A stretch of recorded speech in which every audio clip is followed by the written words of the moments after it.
দেশ ছাড়ার 2 বছর সামনে না এলেও সাংবাদিকদের সঙ্গে সম্প্রতি কথা বলেছেন বাংলাদেশের প্রাক্তন প্রধানমন্ত্রী শেখ হাসিনা।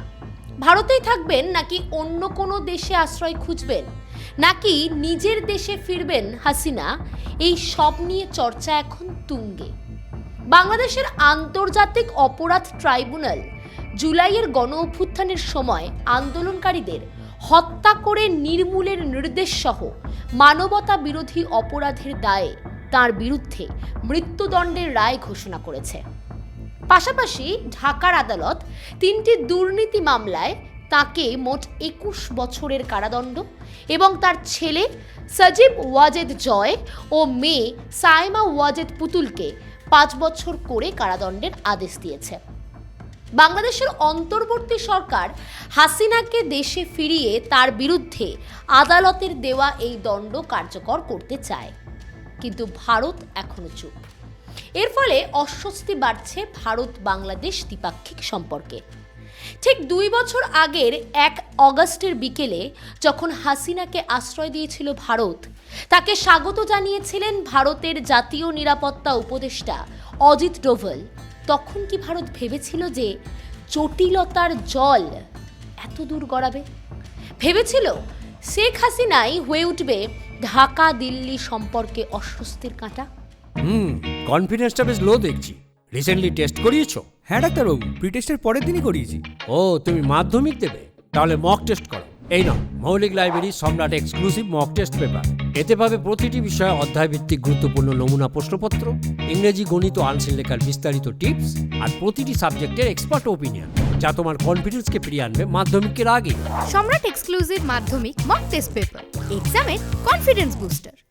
নমস্কার, স্পষ্ট কথায় কষ্টকীর নতুন একটি এপিসোডে আপনাদের স্বাগত। আমি নয়নিকা রয়েছি আপনাদের সঙ্গে।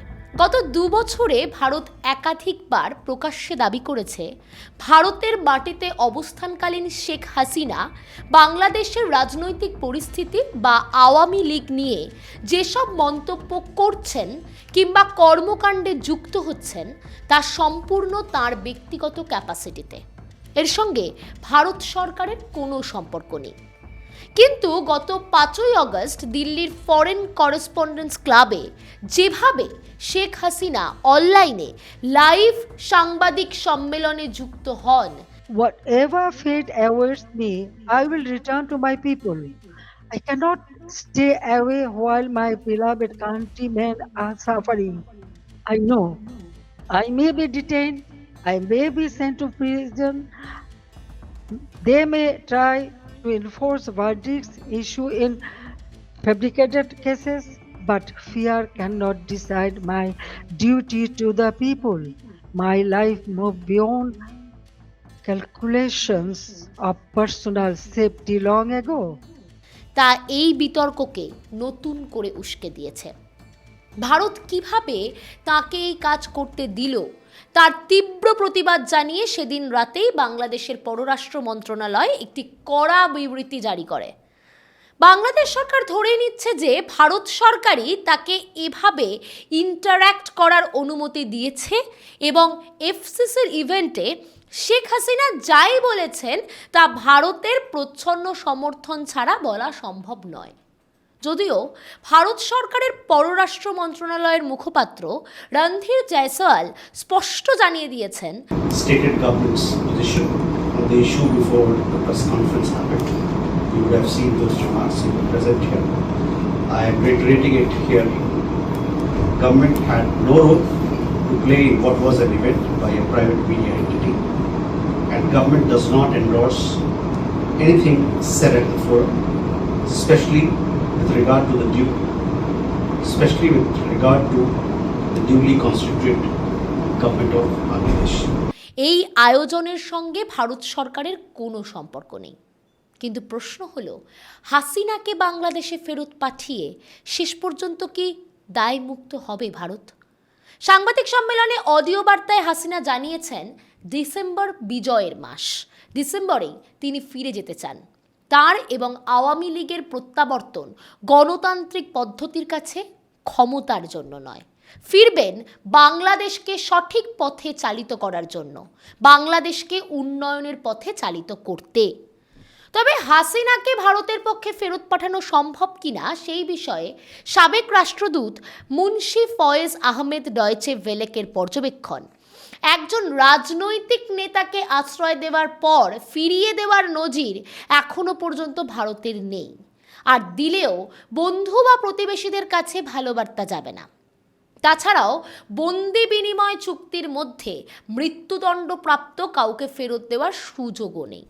এদিকে বন্দি প্রত্যর্পণ চুক্তির আওতায় শেখ হাসিনাকে আনুষ্ঠানিকভাবে ফেরত চেয়ে ভারত সরকারের কাছে গত 2024 সালের ডিসেম্বরে নোট ভার্বাল পাঠিয়েছিল ঢাকা। এরপর বহুবার তাগাদা দেওয়া হলেও ভারত তাতে সাড়া না দিয়ে নীরব রয়েছে। ফলত গঙ্গা চুক্তি থেকে শুরু করে বাণিজ্য বিধি নিষেধ সহ দুই দেশের বহু গুরুত্বপূর্ণ আলোচনা গত 2 বছর ধরে স্থবির হয়ে আছে। বাংলাদেশ বলছে শেখ হাসিনাকে ফেরত না দিলে আস্থার পরিবেশ ফিরবে না, আর ভারত পাল্টা যুক্তি দিচ্ছে তাকে বাদ রেখেই আলোচনা এগিয়ে নেওয়া সম্ভব। কিন্তু হাসিনাকে নিয়ে বিরক্তি বাড়ছে ভারতের। বিপদাপন্ন বা জীবন সংকটে থাকা বন্ধুকে আশ্রয় দেওয়া ভারতের দীর্ঘদিনের রীতি। দলাই লামা বা আফগান প্রেসিডেন্ট মোহাম্মদ নাজিবুল্লাহর পরিবার হোস্ট কান্ট্রি ভারতের প্রত্যাশার সঙ্গে নিজেদের খাপ খাইয়ে নিলেও শেখ হাসিনার ক্ষেত্রে বিষয়টি সেভাবে কাজ করেনি। কারণ বাংলাদেশের রাজনীতিতে আওয়ামী লীগের পুনর্বাসনের লক্ষ্যে দিল্লি গত 2 বছরে যাই প্রস্তাব দিয়েছে শেখ হাসিনা তা মেনে নেননি। যেমন ফেব্রুয়ারিতে বাংলাদেশের সাধারণ নির্বাচনের আগে আওয়ামী লীগের স্ট্র্যাটেজি কী হওয়া উচিত তা নিয়ে ভারতের পরামর্শ শেখ হাসিনার মনোপুত হয়নি বলেই দিল্লিতে কর্মকর্তারা আভাস দিচ্ছেন। এমনকি দলের নেতৃত্বে সামান্যতম বা সাময়িক কোনো পরিবর্তনের প্রস্তাবও দৃঢ়ভাবে প্রত্যাখ্যান করেছেন হাসিনা। আওয়ামী লীগের নেতৃত্বের ভার তাঁর বা তাঁর পরিবারের বাইরে কারো হাতে অল্প সময়ের জন্য যাক, এটা নাকি তিনি কখনোই মেনে নিতে পারেননি। অর্থাৎ দলাই লামার মতো হাসিনা ভারতের পররাষ্ট্রনীতির সফল হাতিয়ার হয়ে উঠতে পারেননি। আঞ্চলিক জিওপলিটিক্সের বাস্তবতাও শেখ হাসিনাকে নিয়ে দিল্লির অস্বস্তি বাড়িয়েছে। এই অস্বস্তি কাটিয়ে শেষ পর্যন্ত হাসিনা কি নিজের দেশে ফিরবেন? এই প্রশ্নের উত্তর কিন্তু এখনও ধোঁয়াশাময়। তবে সাম্প্রতিক সাংবাদিক সম্মেলনে হাসিনার বক্তব্য ঘিরে বাংলাদেশের বিদেশ মন্ত্রক যে বিবৃতি দিয়েছে তা কিন্তু যথেষ্ট চিন্তা বাড়াচ্ছে।